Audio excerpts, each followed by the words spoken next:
All right. Thank y'all for coming back. Hopefully y'all have been enjoying the day. We've got one more panel before we wrap up for the day. And also, sorry that I'm not on the stage, but since we already got the panelists up there, I'm just going to be down here. So this next panel is on diverse approaches to violence prevention, and we just want to highlight some of the existing programs in the state and give you all an idea of some of the work that is already going on. And so this panel will be moderated by Ziev Dalsheim-Kahane, and Ziev is currently one of the criminal justice and public safety policy advisors for Governor Roy Cooper. His work primarily spans issues including racial equity in the criminal justice system, reducing community violence and improving reentry rehabilitation, and educational services for incarcerated and previously incarcerated people. But he has also covered educational issues including higher education, governance, and school nutrition, and educator diversity. He does a lot. All right, so I'm gonna go ahead and pass it over to you. Thank you, Ciara. Good afternoon, everyone. I remember at the start of the day, some of us were having a conversation about our circadian rhythms. I'm not sure exactly how this came about, but I shared that afternoon hour, 4 to 5 p.m. is not my strong suit. So I'm going to really try to bring the energy because we have an excellent panel here today, and I appreciate all of you for sticking out this entire day. So I'm going to let everyone introduce themselves, but I'd like you to introduce yourself, your organization, and tell us a little bit about what brought you into this work and what spurred the creation of your organization. And we can start down at the very end. Hello, I'm Hannah Ledgerton. I'm with Buncombe County government, and I'm the youth justice manager with our Justice Services Department, and I support our community violence prevention efforts, which we are using a model called community-based public health response to violence. I came to this work growing up in Asheville. A lot of the systemic oppression barriers that we are seeing in our community today are things that were present when I was growing up, and and I know the long legacy of people who've been working for change in our community for generations, and we're still dealing with a lot of the same problems today. And I've worked directly with young people involved with the juvenile justice system, worked in public health, juvenile justice system reform, and social work. And I've myself experienced multiple forms of violence. I've loved people who have been impacted by multiple forms of violence. And I have loved ones who have caused significant harm in our community. And I believe that the change needs to come from the ground up as well as from the top down. So that's what brings me to this work. Hey, my name is Lee Mazer. I work for the City of Durham, specifically the Community Safety Department or the HEART team. So we are a 5th branch of first response. We send peer support specialists, EMTs, and clinicians to 911 calls. The department has been in existence for about 3 years, and I think what sparked the creation of the department was just the real need to address acute mental health concerns and reduce the amount of people who are harmed because the people who are working with them in their moments of crisis aren't trained to do so. What brought me to this work, let's see. I mean, I think that it is truly a human right to have access to mental health supports and people who are trained to address crisis situations, especially during your moments of acute crisis. So I'm privileged to be a part of the department and this broader community as a whole. Good afternoon, everyone. I am Brittany Brown. I'm the project and program coordinator for Atrium Health's hospital-based violence intervention program.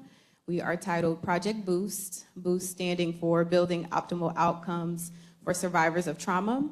We are housed within Atrium's main campus, our Level 1 Trauma Center in Charlotte, North Carolina.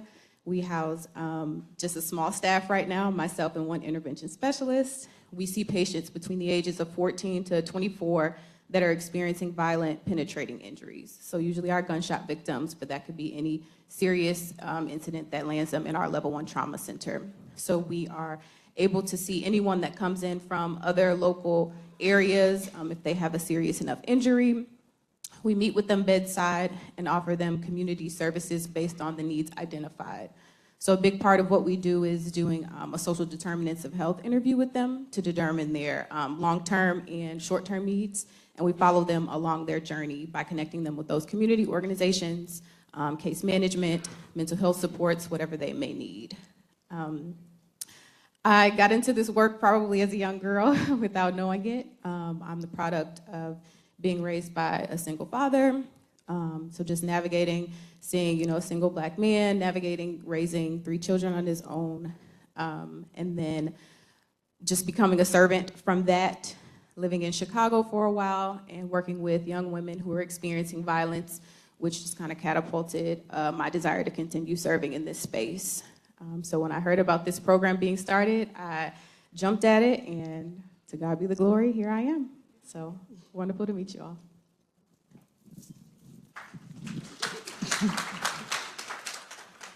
Good afternoon. I am Ingram Bell. I am the program director for Gate City Coalition in Greensboro, North Carolina.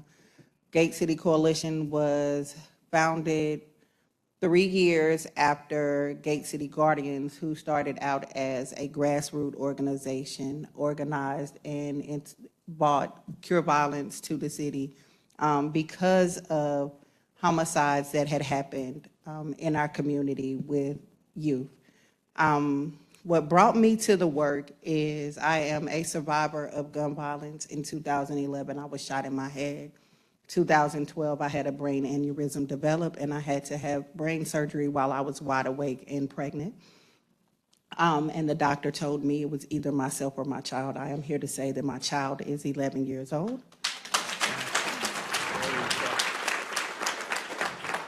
And I am here to continue to be a voice for the voiceless.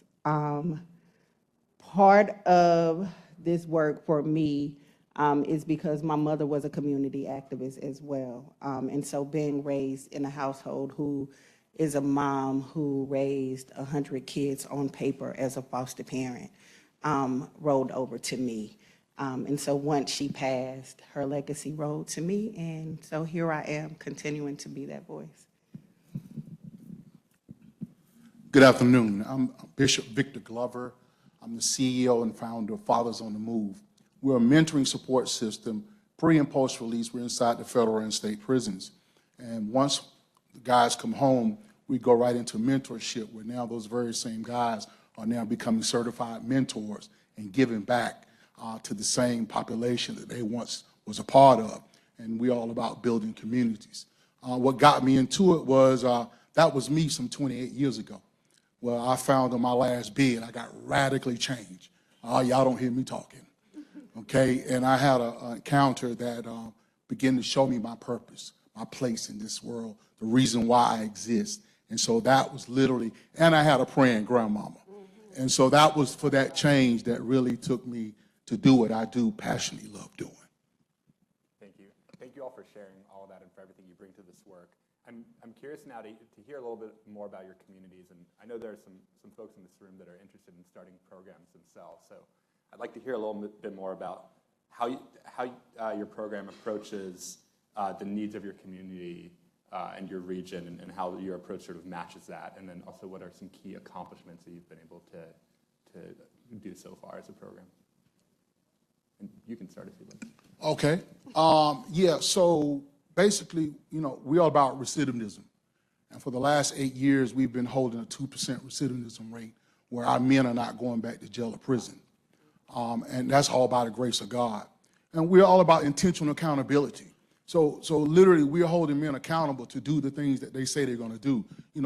There's no more talking, okay? So we do a plan of action where they literally write down their goals and issues, because if a man never deals with his issues gonna always deal with him. And so we literally put a mentor with them that's gonna walk it out with them and hold them accountable to the things that they say they're gonna do. And so then that's where we see now our men are going to being employed. Our men are now back involved with the fathers, and now we see that is being reciprocated by now over into our mentor juveniles that we're seeing having an impact with. Give me that question one more time.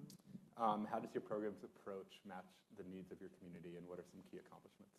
So the way that our program matches our community is we're out boots on the ground. We're out having community conversations, asking our community what it is that they need, what services that they would like to have provided, versus us going in and telling them, well, this is what you need, this is what you need. So instead of us talking at them, we talk to them.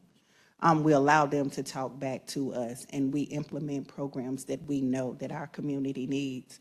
One of our successes is that for 565 days, we had no homicides in one of our catchment areas. And also, one of our participants who was once part of the problem is now part of the solution, and he is one of my outreach workers and handles a case as well. So that has been how we maintain and give back to the community what it is that they actually need.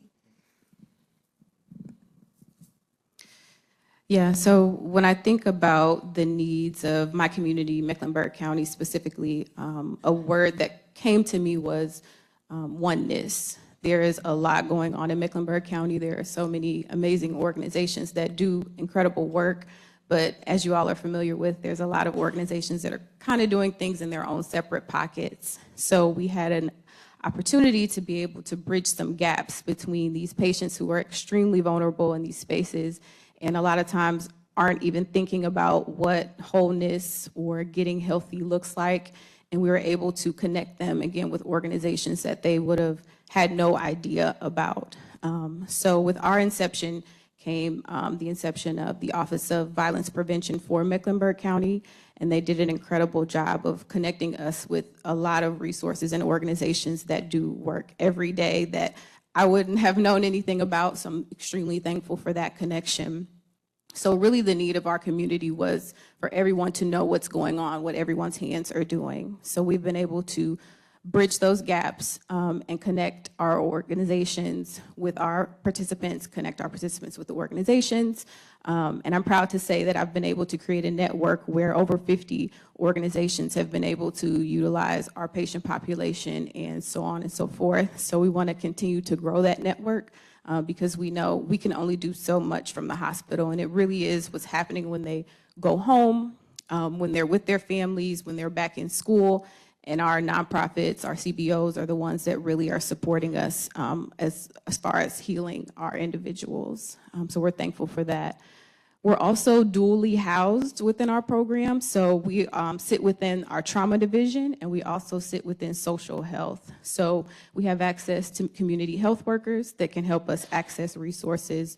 We have a community navigator, a referral navigator, that works with us diligently weekly to make sure that our patients are supported properly. So it really has been the backbone and the identity of our program, and we're thankful.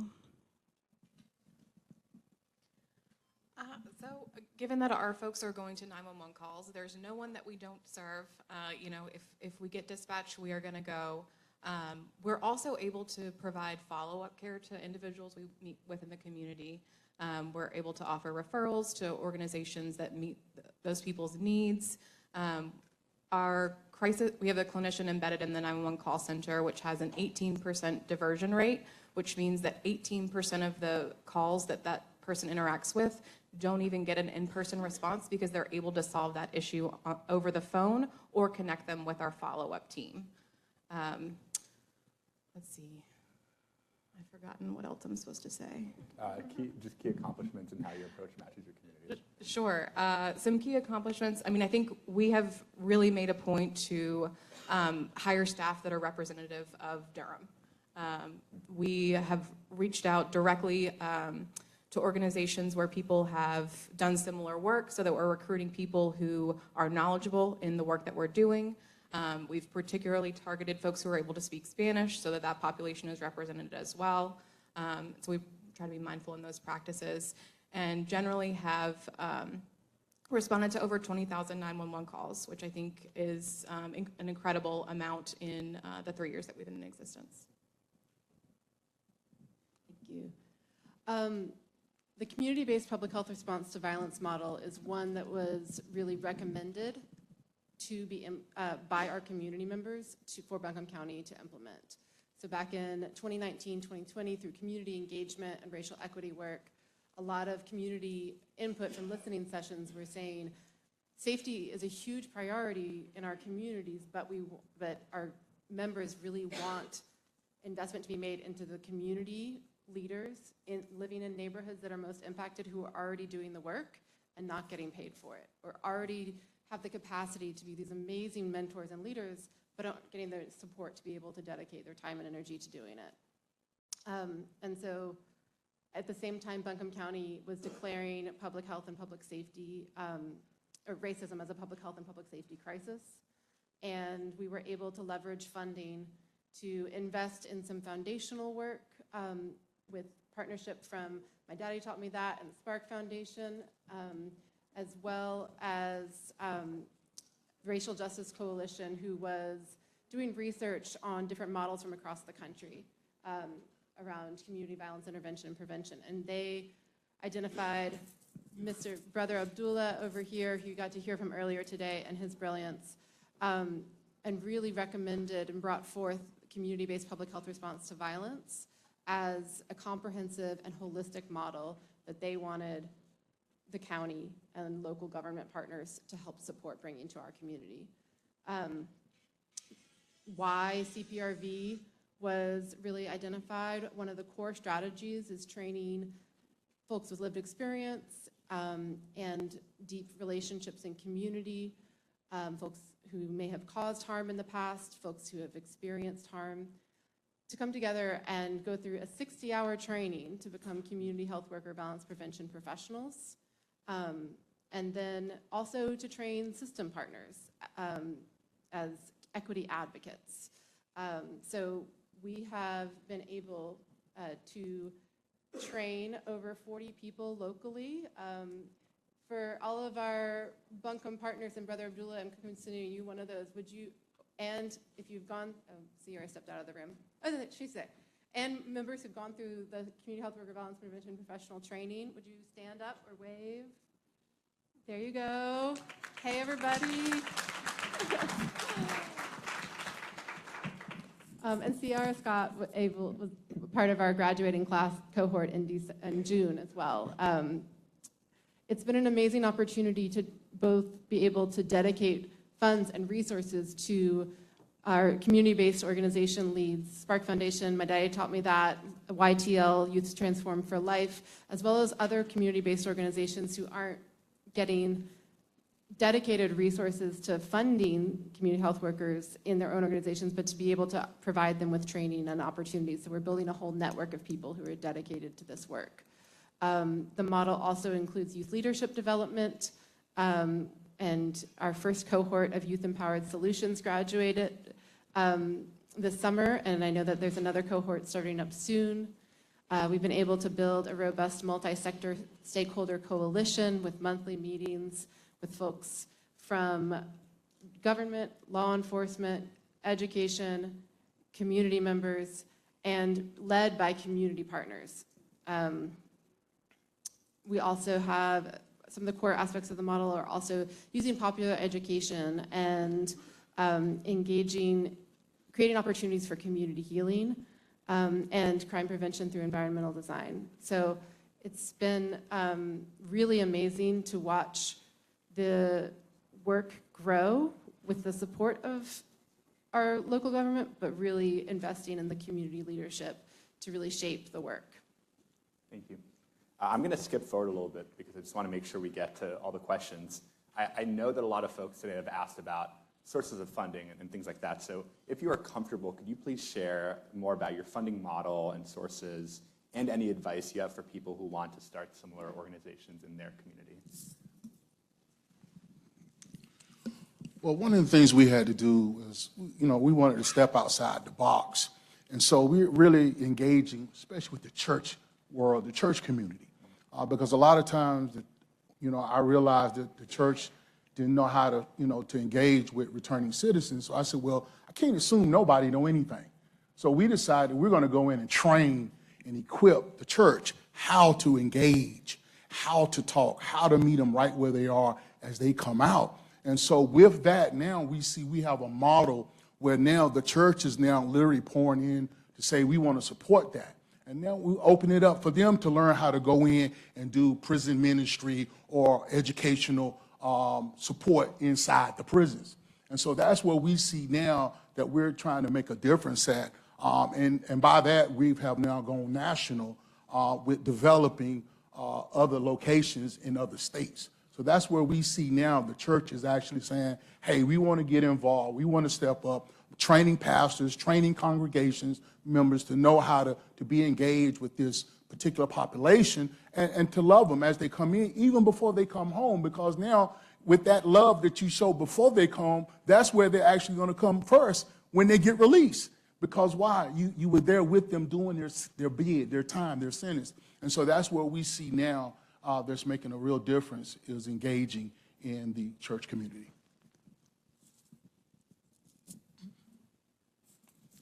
Yeah, we are a fully funded city department, so our funds are very transparent. The budget for the 53 people within our department is just under $5 million. One of the things that I would advocate is if anyone is considering starting an alternative response team, one, I'm your girl, come talk to me. I will answer all the questions. We offer a lot of technical assistance. But also advocating that it be fully funded city department so that those funds are not taken away when things change in the administration. So that's one thing I always try to say to folks I talk with about funding.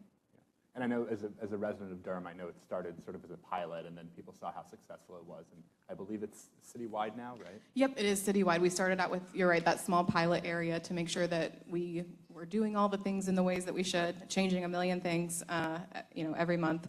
But yes, we are fully citywide now. So we've been doing this work, even though we work as county government, through primarily grant funds that the county has been able to obtain and then to contract with community-based organizations to lead the work. So it started off with MacArthur Safety and Justice Challenge funds to pilot some of this work on a foundational level. And then we were able to leverage our county's local fiscal recovery funds or ARPA funds, and as well as a Department of Justice CVIPI grant, both of which are facing the end of their run for now. At least we know that the local fiscal recovery funds will be coming to an end. We don't know the future of the CVIPI funding. I was optimistic to hear that there might be some hope for bipartisan. It's law. All right, I'll hold you to that. As long as we still have that law and other laws, we will be looking for that. But one of the things that I really, and I'm happy to talk with folks about, is encourage government partners to consider thoughtfully how you structure the funding of this work. We were very intentional about identifying community-based organizations that could help lead the work. And while we are responsible to our funders for making sure that the program is implemented well, that we are there as a support role as much as possible. So we've been able to allocate close to 80% of the funding that we got directly into community-based organization hands. That means that we're able to support both the implementation funds as well as 10 FTEs of community health worker, violence prevention professionals who are getting paid to do this work daily. I think that we were very intentional thinking through whether to hire people directly into the county or to contract out. And one of the reasons that we explicitly chose to contract out, I was able to hire our champion in this work, Will Baxter, and that has been essential and amazing to have his support within the county. But then we were able to contract the rest of the work out to community-based organizations so that they have more leadership and say in the work. They can adapt more nimbly and agilely to the needs of community. And we have to deal with the government bureaucracy, but we get to be liaisons and try to protect our community partners from that.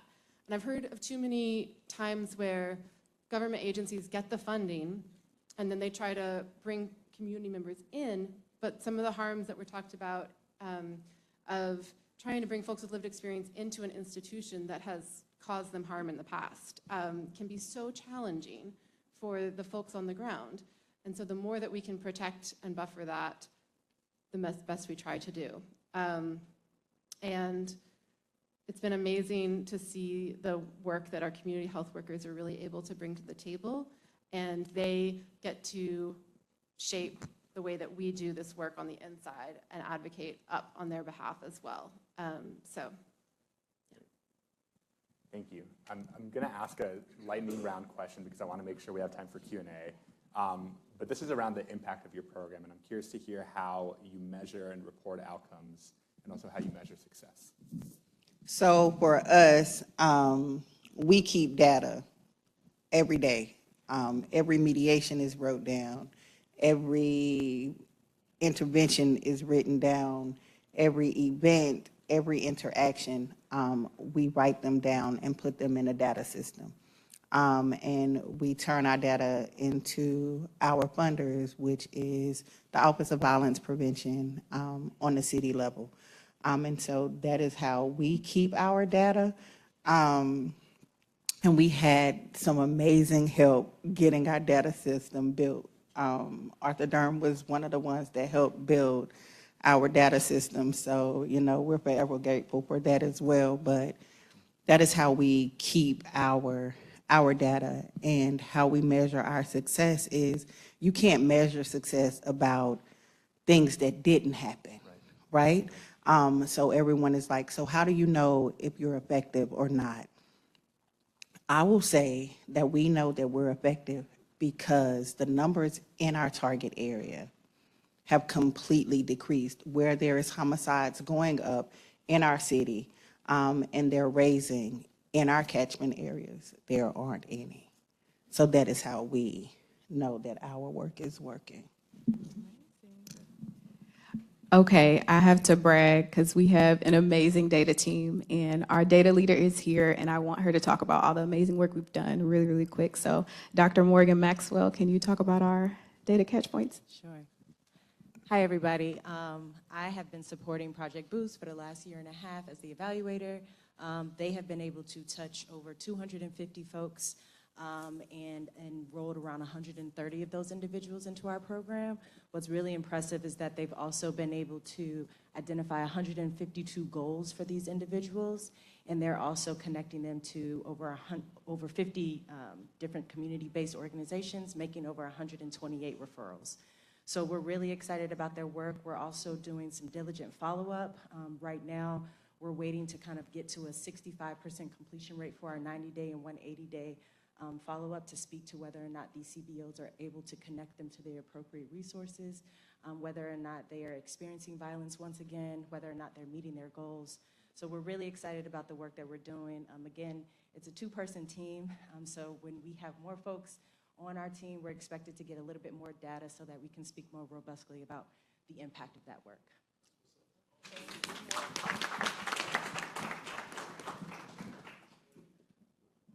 I can just briefly talk about our data. I'm looking at that timer.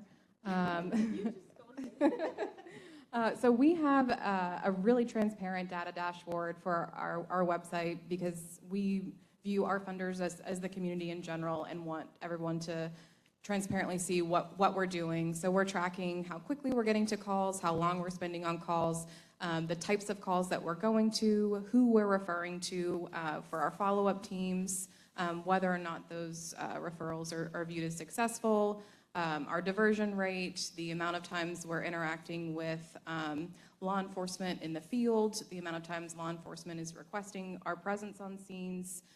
It's an extremely kind of comprehensive dashboard that I can take absolutely no credit for. But if you guys are interested, I would really encourage you to take a look at it. I won't repeat the things that other people have said, but I will say that one of the aspects of our work is building out community-based participatory research. And so our community partners have been able to bring on another organization, ABIPA, Asheville Buncombe Institute for Parity Achievement, to help really both support them in the data that they've already been collecting but haven't had a chance to deeply analyze from feedback surveys and rapid assessments of interactions with young people and or participants who came to community events. But we are also building, our community health workers are building their capacity at really engaging folks in a way that brings out their input on the services provided. Do they feel safer? Do they feel more community connection? And as Brother Abdullah can most brilliantly articulate, our goal is to really be able to take the measures that our team is building and collecting and be able to roll them up to the two kind of primary goals of CPRV, which is building community cohesion and building collective efficacy. So Brother Abdullah can give you all the details you need on that. Yes, we track our data, and I like to see, that thing when it goes like an organism, it begins to produce after its kind. And so now we're getting ready to have to reach out to somebody like Dr. Stacy to help us, because we're growing not statewide but nationally as well. And then we like to say we call them victory dances, because we are trying to eradicate the school to prison pipeline. And when we see we have 100% graduation rate, it's stuff like that that we give victory dances for. When we see our men coming home from prison, before they get home, they're not getting write-ups because they're about their business. They're trying to do what they need to do and come home and reintegrate with their families. And when we see our men have a 98% place where they're engaged back with their families, they're being fathers to their children, and the father is back in the home, that's what our victory dance is about, okay? And then we begin to see our men being employed. And that's another thing, right out the gate. Our men are looking for jobs day one when they get out of prison, okay? And so literally, they have their plan of action, and then we begin to see that being mobilized in our communities, where now we begin to see our guys now say that, hey, I want to make the lady that did that bid with me an honest woman, where we now have done 10 marriages, okay? So we see our victory praises and reports by, what's on the paper, and so that we can see a radical change with our men now giving back, especially to the juveniles, to the community, and seeing those men now being father figures for kids who fathers are not in their lives.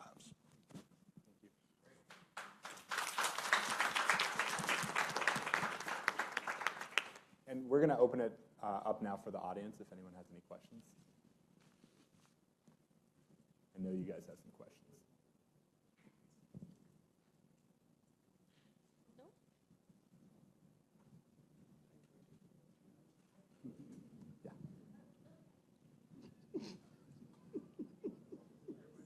This is for the crisis response program. So you talked about you all have seen 20,000 calls over the past 3 years. Do you have the numbers around how many total calls the department is receiving and how many, what percentage you're actually responding to? Yeah, so the actual percentage we're responding to was the 20,000. So we're, kind of to elaborate on your question, we're not reaching like full call saturation. So all the calls that are eligible for our department, we're not able to get to all of those calls at this time, but the 20,000 is the number that we have responded to. Okay, and the total number of calls that the department is receiving, do you know what that number is? Sheila, friend.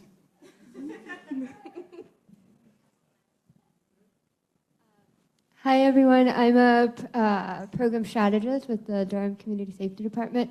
I would say it's 60%. So that's the way that we think about it, of like the eligible calls. Of the total 911 calls that we are eligible to respond to, which fall under like behavioral health, mental health, quality of life concerns, we are able to respond to 60% of those, which on average in the last 3 years have equaled 20,000 calls. Yeah.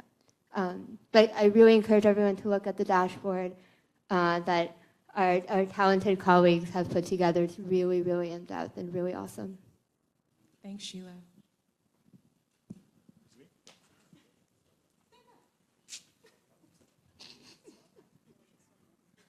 So this question is for Mrs. Brown. Earlier you talked about bridging the gap, right? And with Charlotte being such a big city, can you elaborate more about how that's been working with Duke Medical, Wake, Novant, and these other entities within the city? Shout out to our intervention specialist, y'all. That is the other half of Project Boost. He is our boots on the ground individual. He sees all our patients within the hospital system who are experiencing their violent injury. So shout out to him.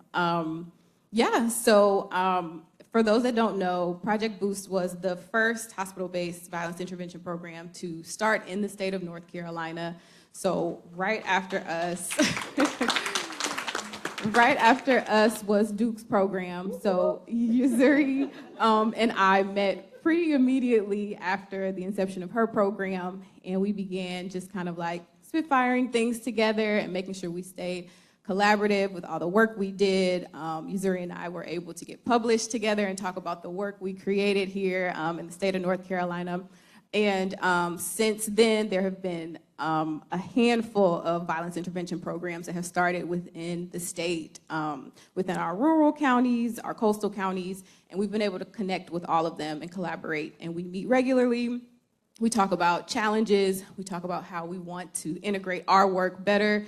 We'd love for some data systems to be collected together as we think about maybe collective funding and things like that. So it's been a great resource for us. We know we're not doing this work alone. We refer patients to one another. We talk about anything that we may have needs as far as, so we're really, really thankful for that.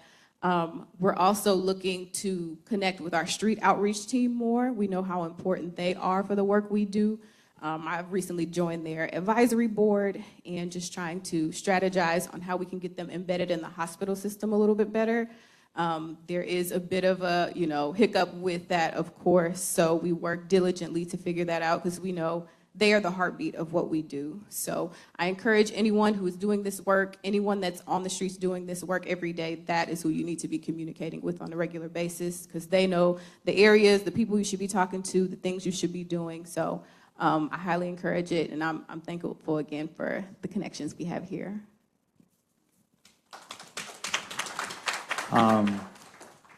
So first, we have an amazing group of panelists. Thank you guys for all the amazing work you're doing. And Hannah, I want to ask you, what Buncombe County was able to achieve and is still working to achieve is really significant for a lot of people that's in this space, particularly individuals that work within government spaces, right? And so typically with CVI work, either it's inside the government, it's inside the actual health department or some particular, justice services environment, and they have the staff in there, right? And they're managing that, doing community work, right? Or there's kind of like a kind of hybrid type of relationship. Kind of what you guys did was hire, one individual to kind of support managing the grant, and then you handed the resources over to the community, right? Can you talk a little bit about that internal process, right? And trying to get the larger county and everyone on board to let that happen. That was a really courageous thing to do, right? And then the continuous work to maintain the confidence that you're articulating and investing in the community like that, and saying we know you're doing amazing work and we want to support you. And you was at the forefront of that. You've been helping to lead that. Can you talk a little bit just a little bit of advice or background on how to make that happen and sustain that? I think is important.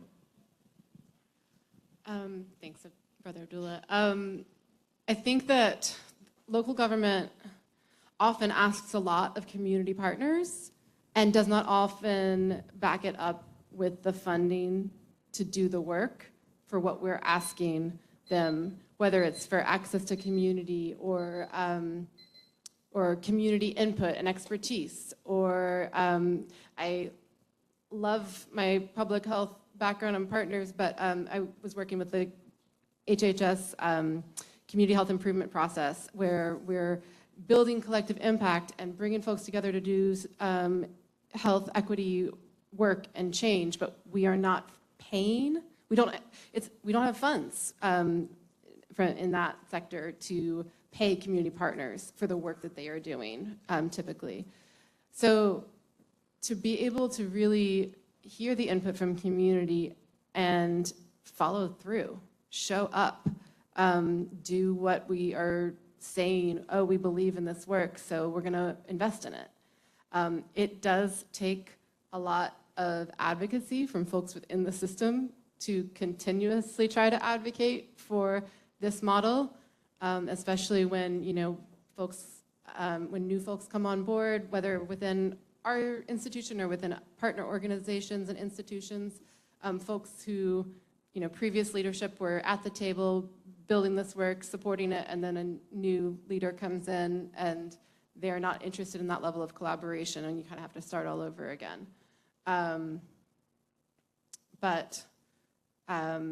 think that one of the goals of this work in community cohesion, it's hard to measure the impact of building authentic relationships, but we're trying to both build authentic relationships between institution, government partners, as well as community-based organizations and community leaders, rebuild trust where it has been lost and is so easy to be broken, and build it anew, as well as also supporting building authentic relationships across governmental institutions, as well as also trying to cultivate building authentic relationships across community-based organizations that have histories of mistrust, and community members who have histories of mistrust.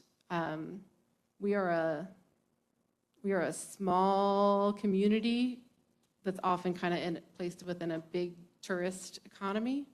And so histories run deep, memories run deep. But I think that trying to figure out how we measure the impact of those relationships where we're really changing hearts and minds is one thing, but also making sure that we as institutions are putting the money behind it. When we say we support something, that then we're doing our part to leverage resources to really actually support it.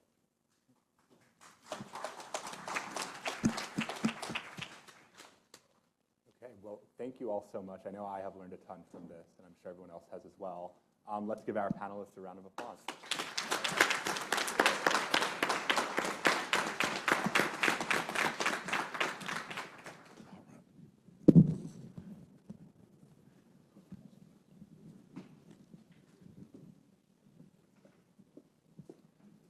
Hello. Okay. All right, y'all. Well, we're at the end of the day. That was our last panel. And so to close us out today, I'd like to welcome up one of our office's partners, a real champion for us, and our state health director, Dr. Elizabeth Tilson.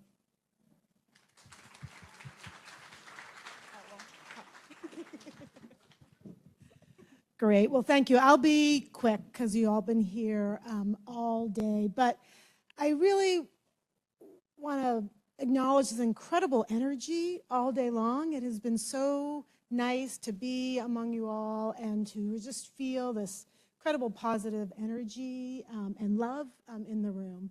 And really want to express a profound sense of gratitude and humility, I think, that I and we bring to this work. So thank you. Thank you for coming, for sharing your expertise, your lived experiences, your wisdom.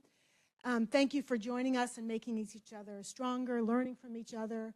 And more importantly, thank you for everything you do day in and day out in making your communities and your families and the people around you safer. So thank you very, very, very much. And earlier in the day we talked a little bit about there can be sometimes politics and divisiveness in this work, but we all want the same thing. At the heart of it, there is so much commonality of us. We all want to feel safe. We all want our loved ones, our families, our children's. We all want to feel safe. We all want to have that same thing. And so I think that there are definitely areas of commonality, areas where we can come together and achieve that goal. And we've talked a lot about bringing the public health approach to what is traditionally considered a public safety issue, but it is both. And by thinking about that public health approach, and we say that people have a lot of different definitions of the public health approach, but I'll kind of share what I think about when we talk about the public health approach, that the root cause of violence is complex and multifactorial, right? It is trauma, it is poverty, it is food and housing insecurity, it's lack of economic and educational opportunities. It is all the same key risk factors that drive our health disparities. It is these core basic human needs that we are not meeting for a big swath of our communities, that we've historically disinvested in our communities and people. So by thinking about this as a public health issue, not just public safety, and thinking through we have to invest in these core underlying risk factors, it not only helps improve our health, but improves violence as a byproduct of that. Which also means that as tempting as it is to have what's the one solution, what's the one thing, or the three things, long-standing, complex societal and health problems, there's never one easy answer. If it was an easy answer, we would have had this solved a long time ago. There's never an easy answer. So it means multiple answers. It means layering diverse approaches to violence prevention. It means thinking about what's the layered strategy, what's the long time frame that we can measure it. You were talking about some great process measures. Someone was here. Awesome, we got to talk about that process measures, thinking about fidelity to the intervention, but understand these things are going to take a while, a long trajectory to change. So thinking through that. And thinking through, when we talk about this is a public health issue, it means leveraging a public health approach to that, which means using our data to understand where we should focus interventions, and then using our data to evaluate and measure so that we can show our progress. Understanding not just the risk factors that we talked about, but the protective factors as well. We all, and all of our people, all of our communities have protective factors. So understand what are those protective factors that we can amplify and resource. Then implement a variety of programs, measure those, and the ones that work, let's share. Exactly like in meetings like this, let's share those successive strategies so we can learn from each other. But probably the most important part of the public health approach is partnerships, and is listening, and it is learning, and it's the communities that have the experience, that have the solutions, that have the wisdom, that have the creativity. And so policymakers like us, we can sit back and understand the richness and the expertise in this room and think through how can we pull the levers and the resources that you need to do that work. So that critical partnership supporting our communities is the most important part of the public health approach, and is centered in our strategic plan. For those of you who helped put together that strategic plan, very much centered on, let's think about the strengths of our communities and how do we resource those communities. And so I am just full of gratitude for you all and all your work, for Ciara and her incredible leadership in the office and putting this data together, for our whole planning committee and thinking through today and tomorrow. So I really want to applaud Ciara and our whole planning committee. They're amazing. Come back tomorrow. There'll still be great lessons learned tomorrow, so please come back tomorrow. And just once again, I just so honored to be able to to be with you all, that you are so willing and openly sharing in that wisdom, in your experience. And so thank you. As we think through, especially next week, well, every day should be a day of gratitude, but as we're thinking about next week as well, just so grateful for everybody in this room who are just dedicating their lives to improving other people, which is, the whole point of why we're all here anyways. So thank you for that, and come back tomorrow, and I appreciate it, and have a good evening.